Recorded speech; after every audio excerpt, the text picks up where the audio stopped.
Yo, what's up guys? Panibagong araw, panibagong moment na naman. At dahil sa sobrang pagmamahal sa akin ni JK, binigyan niya ako dito ng super duper overload. At dahil gutom na si Puloy-Doy, kinain ko agad ito. Wow, sobrang sarap. Feel na feel ko pa dito yung moment habang kumakain. At ngayong araw pala ay pupunta kami sa Otis. At habang ako'y nakaupo, paakyat na kami sa laruan.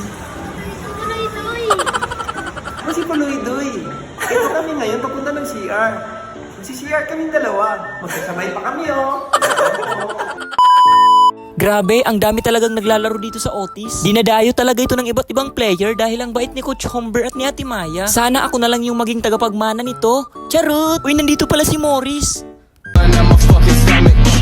Astig! At nandito rin si Ives. At si John Russell Misal. At nagsimula na nga ako ditong mag-warm up para palakasin ang nakatago kong enerhiya. Sinubukan ko pala dito kung makakaya ng chop ni Misal ang kami-kami spin ni Puloy-Doy. Yung kalaban pala niya ngayon, silver medal sa SEA Games. Review mo muna sa kanya, sa lakas ng tira niya. Yan si Puloy-Doy. Grabe si Puloy-Doy ah. Nakakaya din pala ni Misal yung kami-kami spin ko. Mukhang nag-training din to sa Planet Anemic.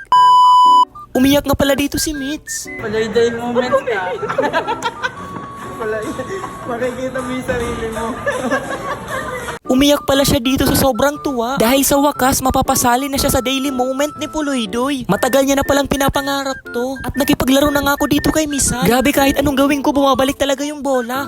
Ito pala yung gamit niyang pimples, ang tinatawag na Lily Invisible Master. Kaya pala sobrang lakas ng kapangyarihan niya. At ginamit ko na nga dito yung tornado spin, ngunit supot pa rin. Iniisip ko dito na kung gamitin ko na kaya yung pinagbabawal na teknik, ang barang. Ngunit mukhang hindi ito e-epekto sa kanya dahil meron pala siyang agimat. Kaya sobrang lakas ng depensa niya. Kaya ginamitan ko lang muna siya dito ng ray gun. Ito na ang super duper ray gun spin. Grabe, bumabalik pa rin, nauubos na yung enerhiya ko. Hanggang sa dumating yung kinakatakutan ko na maubusan ako ng enerhiya. At dahil ubos na ang aking enerhiya, nagsimula nang mag-moment dito si Puloy-Doy. Mukhang kailangan ko pang magsanay sa Planet Anemic. So hanggang dito na lang yung video guys. See you ulit sa susunod na daily moment ni Puloy-Doy.